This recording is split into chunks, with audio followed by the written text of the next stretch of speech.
Hi guys. मेरा नाम है विकास और आप देख रहे हैं सेफनेट। हमने जो लास्ट कमांड देखा था वो था CD command.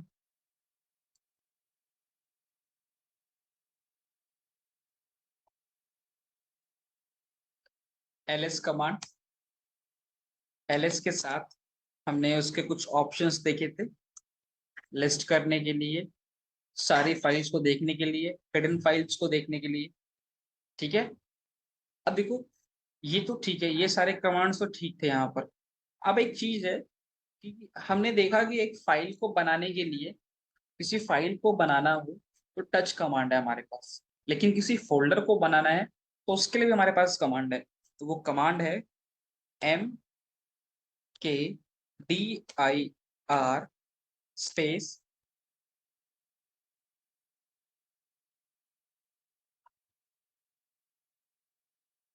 MKDIR space folder का नाम देंगे।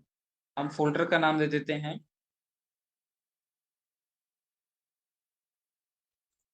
यूजर। एंटर। अब एलएस करते हैं। देखो, ये यूजर एक डायरेक्टरी बन के रेडी हो गई है यहाँ पर, है ना। आगे में डी लगा हुआ है, मतलब वो डायरेक्टरी बन गई है हमारे लिए, यूजर यहाँ पर। अब एक डायरेक्टरी बना दी है। अब अगर हम डायरेक्टरी बना सकते हैं तो डायरेक्टरी को रिमूव करना भी तो होना चाहिए ना। आप डिलीट कैसे करोगे? डिलीट करने का ऑप्शन आपके पास होता है ना विंडोज में। आपने उस पर क्लिक किया और डिलीट बटन दबाया, डिलीट हो गया। लेकिन आप कमांड के थ्रू डिलीट कैसे करोगे? तो उसके लिए भी हमारे पास कमांड है RMDIR स्पेस उस फाइल का नाम यूजर। एंटर प्रेस किया। अब एलएस करके देखते हैं वो फाइल डिलीट हुआ कि नहीं हुआ।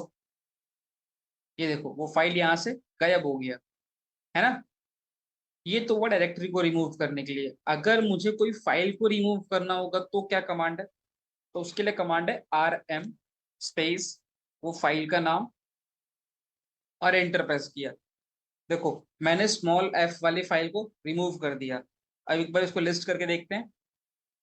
देखो, हमारा स्मॉल एफ वाला फाइल डिलीट हो गया, है ना। इस तरीके से हम एक फोल्डर को क्रिएट कर सकते हैं, हम एक फोल्डर को डिलीट कर सकते हैं, हम एक फाइल को भी डिलीट करने के लिए हमारे पास कमांड है। ठीक है।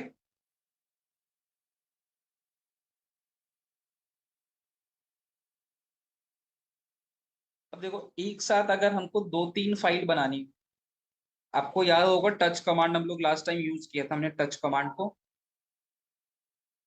तब मुझे एक साथ चार फाइल बनानी है तो मैं क्या करूंगा? टच कमांड का यूज करते बनाऊंगा।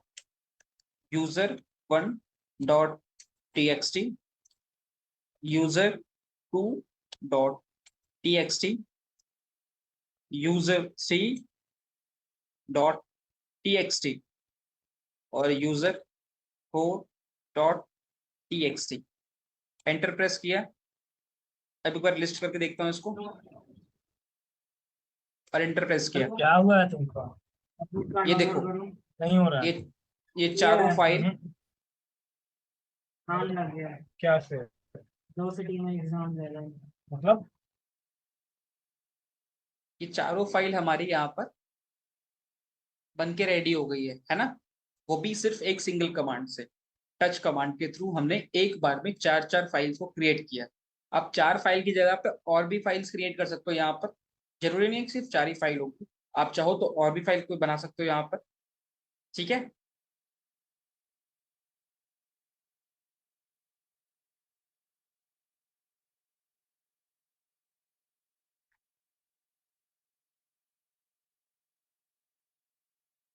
अब आप जैसे कि आपने टच फाइल के थ्रू एक साथ चार फाइल को बनाया, आप सेम RM कमांड के थ्रू एक साथ चार फाइल को डिलीट भी कर सकते हो। जैसे कि user.txt1 हमारा है ना, जो वन, user.2, user.3, user.4, सबको एक साथ डिलीट करूंगा मैं। एंटर प्रेस किया। अब एक बार लिस्ट करके देखते हैं। सारे सारे के सारे फोल्डर एक ही बार में गायब भी हो गए, सारे के सारे फाइल एक बार में गायब भी हो गए। मतलब आरएम कमांड के साथ हम एक साथ में जितने फाइल को हमने, बहुत सारे फाइल को एक साथ डिलीट भी कर सकते हैं और एक साथ हम लोग बना भी सकते हैं टच कमांड के थ्रू। लेकिन याद रखना, जैसे हम लोग विंडोज में करते हैं, सबको एक बार में सिलेक्ट करते हैं, उसके बाद इसको करते हैं हम डिलीट करते हैं, यहाँ पर सबको टाइप करना जरूरी है। ठीक है। अब लिनक्स में और हमारे पास एक स्पेशल फीचर है ऑटो कंप्लीट का। अगर आपको मालूम है फाइल का नाम, स्टार्टिंग के कुछ लेटर्स आपको मालूम है, आप बस टाइप करो। जैसे कि आप देखो यहाँ पर मैं बाहर आ जाता हूँ, CD D दबाता हूँ सिर्फ और टैब यूज करूंगा, तो डी नाम से जितने भी स्टार्टिंग के फोल्डर्स हैं डी नाम से वो दिख गए मुझे। तो मैं अब आगे, जैसे कि मुझे डेस्कटॉप पे जाना था, अगर मैं डी इन करता हूँ फिर इस टैब दबाऊंगा तो ये डेस्कटॉप कंप्लीट हो गया। एंटर प्रेस करके मैं डेस्कटॉप पे आ जाऊंगा। अब लिस्ट करूंगा इसको, तो यहाँ पर कोई फाइल नहीं है। अब मैं MKDIR से एक फाइल क्रिएट कर लेता हूँ यहाँ पर मैं, यूजर की। ठीक है, एक फोल्डर क्रिएट कर लिया मैंने यहाँ पर यूजर का। अब मैं एलिस करता हूँ, तो यहाँ पर एक फोल्डर दिख रहा है मुझे यूजर नाम से, मैं यूजर फोल्डर में चला जाता हूँ, CD यूजर, एंटर प्रेस किया, अब एलिस किया, ये खाली है फाइल हमारा, यूजर में तो कुछ हमने ऐड किया नहीं। अब मुझे अगर कभी पता करना हो कि मैं अभी एग्जैक्टली किस डायरेक्टरी में हूँ, यहाँ पे कमांड के थ्रू अगर मुझे पता करना होगा कि एग्जैक्टली मैं किस डायरेक्टरी में हूँ, तो उसके लिए भी हमारे पास कमांड है।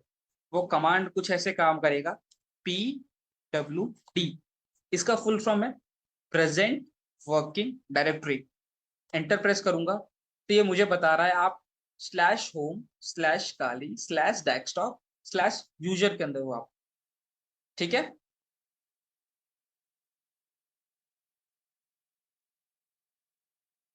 आपको पता है यहाँ पे स्लैश करके क्यों आ रहा है? अगर नहीं पता तो बताता हूँ। जो हमारा लिनक्स होता है ना, वो एक मतलब उसमें ना एक स्पेशल फीचर है। लिनक्स हमारा जो है वो ट्री स्ट्रक्चर पे काम करता है। ठीक है, वो एक ट्री स्ट्रक्चर पे काम करता है। और ट्री स्ट्रक्चर पे काम, उसका जो, उसका जितना भी मतलब ये बोलते हैं ना उसको, फोल्डर्स, उसकी जो फोल्डर्स और डायरेक्टरीज हैं, वो एक ट्री स्ट्रक्चर पे काम करते हैं। तो जो उसका पहला, उसका जो फर्स्ट होता है ना, मेन फाइल जो होती है, उसको हम लोग कहते हैं रूट फोल्डर या फिर स्लैश फोल्डर। अगर आप इसको इसको रूट फोल्डर बोलते हैं या फिर स्लैश बोलते हैं। वो कुछ ऐसा दिखता है हमारे लिए, तो मैं दिखाता हूँ आपको। या तो वो कुछ ऐसा दिखेगा इस शेप में, या फिर वो इस शेप में दिखेगा। इसको मैं बड़ा करता हूँ,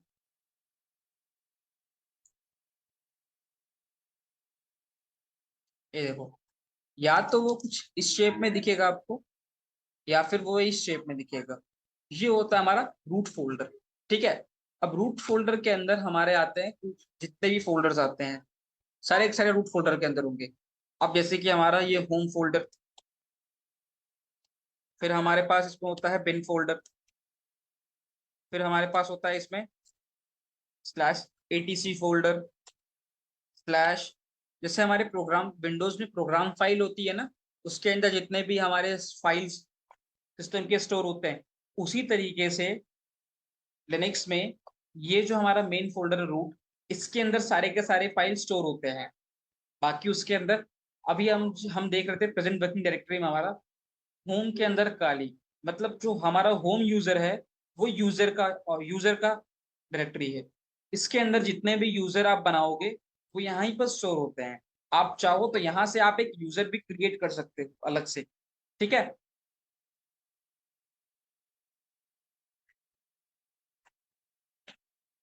ये हमारा जो /होम डायरेक्टरी है वो यूजर का डायरेक्टरी, उसके अंदर हमारा जो यूजर नेम है वो काली है।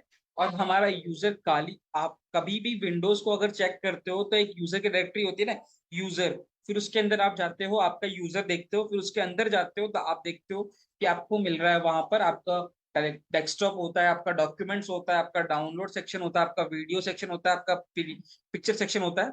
उसके सबके अलग अलग फोल्डर बने होते हैं। उसी तरीके से इसमें भी है। बट डिफरेंस यही है कि इसमें यूजर नहीं लिखा होता है, इसमें स्लैश होम लिखा होता है। ठीक है।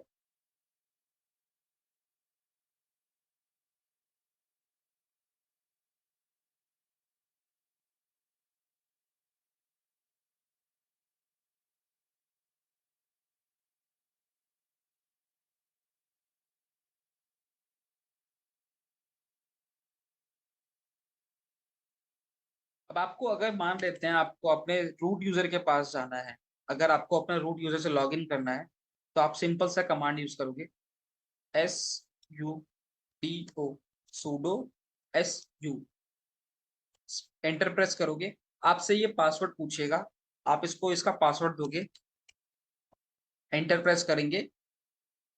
यहाँ देखो अब हम लोग आ गए हैं कहाँ पर, root@काली पे।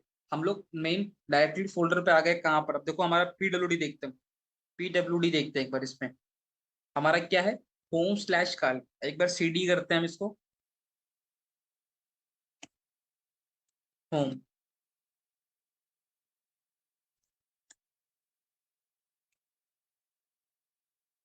अब इसको एक बार पीडब्ल्यूडी करते हैं, कहाँ है हम लोग, /होम में है, एलएस करके देखते हैं इसको। तो ये देखो हमारा यूजर है ना काली, यहाँ पर बैठा हुआ है। अब और पीछे आते हैं हम इसमें, स्लैश पे आते हैं, अब एक बार एलएस करते हैं इसको। ये देखो मैंने आपको कहा था ना कि हमारे जितने भी फोल्डर्स होते हैं सारे के सारे स्लैश में होते हैं। यहाँ पर हमारे सारे यूजर्स हैं, सब कुछ सब यहाँ पे ही है। देखो हमारा बिन फाइल यहाँ है, हमारा होम फाइल यहाँ है, हमारे जितने भी मीडिया फाइल यहाँ है, हमारा रूट फाइल भी यही है। आपको याद होगा मैंने आपको विंडोज लिनक्स के इंस्टॉलेशन में बताया था स्वैप फाइल, वो भी हमारा यहीं पर है। देखो हमारी वैर फाइल यहाँ है, इसी फाइल के अंदर हम कोई भी किसी भी प्रोग्राम को होस्ट करना होता है, हम इसी फाइल के अंदर उसको स्टोर करते हैं। ठीक है। हमारा यूएसआर फाइल यहाँ है, हमारी यहाँ तक कि टेम्पररी फाइल यहाँ है। देखो टेम्पररी फाइल है ना, विंडोज में भी टेम्पररी फाइल होती है, यहाँ भी टेम्पररी फाइल है। ठीक है। हम जितने भी कमांड्स रन कर रहे हैं ना, सारे के सारे कमांड्स इसके अंदर स्टोर रखे हैं वैसे। अगर आप एलएस कमांड की बात करो, अगर आप सीडी कमांड की बात करो, आप पीडब्ल्यूडी कमांड की बात करो, सब यहाँ पर स्टोर हैं। ठीक है। एग्जिट करते हैं यहाँ से हम इसको, एग्जिट